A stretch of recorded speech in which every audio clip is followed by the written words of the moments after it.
Bonjour et bienvenue sur l'Argus.fr pour une première prise en main du Model X, le premier SUV de luxe 100% électrique de la marque américaine Tesla. Alors nous sommes près de l'aéroport de Munich où sont regroupés les tout premiers exemplaires livrés en Europe.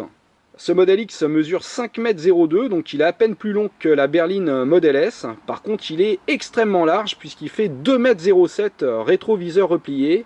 Ça rentre pas dans tous les garages. On va en profiter pour découvrir l'habitacle en détail avec ce modèle entièrement ouvert.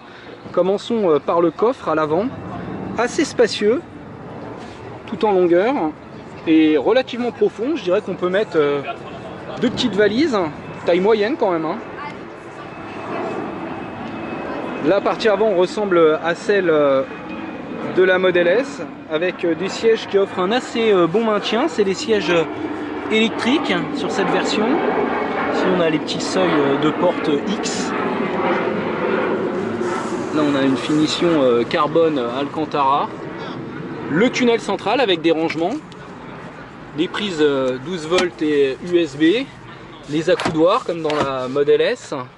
Et ici vous pouvez voir que sur l'écran tactile vertical comme sur la Model S, on a des nouveaux boutons évidemment pour la modularité. Alors tout est électrique, les ouvrants mais aussi les réglages des sièges arrière. Ensuite on a le volant, l'instrumentation similaire à la Model S.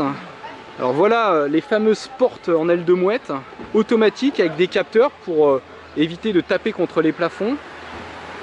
Et puis pour éviter aussi de se coincer la tête quand il y a quelqu'un en dessous. Donc on a un très large accès à l'arrière. Pas de problème pour rentrer. Là on est sur un modèle 7 places, donc on a 3 sièges arrière. Celui du milieu est un peu plus fin. Donc on peut les faire bouger ces sièges, les avancer ou les faire basculer en appuyant sur les boutons latéraux ou en utilisant ces touches ici. Alors le coffre est plus étroit en largeur que celui d'une Model S. Par contre il est plus profond, surtout si on a rabattu les sièges. Puis si on a un modèle 5 places, on aura encore plus d'espace. Par contre, évidemment, en configuration 7 places, la profondeur est limitée. J'ai mon avant-bras là. Par contre, on a un double fond. Et le double fond est très creusé, très spacieux. Là, je mets mon bras complet. Donc on peut loger des bagages en dessous et puis on peut bouger en fait la tablette. Et nous allons prendre le volant avec le responsable de la communication de Tesla France, bonjour Charles Delaville. Bonjour à tous, ton carrosse est avancé. Merci. Tu peux y aller, installe-toi. Allez. Et quand tu es installé, tu appuies sur le frein et la porte va se fermer. Magnifique. Ah oui, la porte se ferme automatiquement. Je vais le faire tout de suite. Clac. Oh, c'est magique. Et là, tout de suite, première impression, on est dans une Model S, mais en hauteur. On domine la route. Alors, ce grand pare-brise panoramique qui est unique dans la catégorie. Même hors catégorie, c'est-à-dire c'est le plus grand pare-brise en production sur un véhicule de série. C'est étonnant.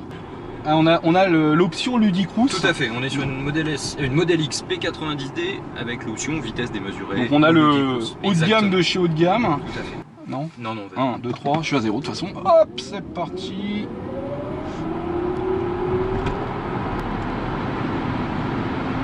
Mais oui, en effet, on a des performances de super sportives ou enfin voilà, je pense pas qu'il y ait de SUV de luxe aujourd'hui qui propose un tel niveau d'accélération. Là, on attaque une petite route relativement dégradée. On se rend compte qu'on conserve un excellent niveau de confort grâce aux suspensions pneumatiques. Et malgré les jantes de 22 pouces en option, il m'indique 228 km d'autonomie si je continue à ce rythme-là. Ouais, c'est quand même pas mal. Oui, tu as eu une conduite extrêmement sportive avec des 0 à 100, donc forcément. Oui. Mais c'est vrai que c'est peu représentatif finalement de ce que tu vas avoir au quotidien ou sur autoroute. Donc là, je peux modifier évidemment la récupération d'énergie, enfin le frein moteur. Si je me mets en standard, non seulement j'ai des gros disques de frein, mais en plus j'ai la résistance du moteur, ce qui permet d'avoir un freinage exceptionnel. Et alors là, on ne peut pas le tester, mais il y a le système pilotage automatique, bien évidemment, dans le Model X. Oui, on a l'autopilote intégré 7.1. Donc au niveau du tarif, là sur un modèle très haut de gamme comme ça, bien équipé, je suis à plus de 140 000 euros. Et le modèle d'entrée de gamme, il est à partir de combien? Ça va être le modèle X75D et on va commencer à 90 600 euros. D'accord. Bonus compris ou? Bonus écologique de 6 300 euros déjà déduit. Déduit. Ouais. Okay. Alors l'essai était assez court certes, mais bon, ça suffit pour se rendre compte que ce SUV propose des prestations dynamiques et un équipement inégalé. Maintenant, il faut que Tesla puisse augmenter ses cadences de production pour pouvoir répondre à la demande. Allez, à bientôt sur l'Argus.fr.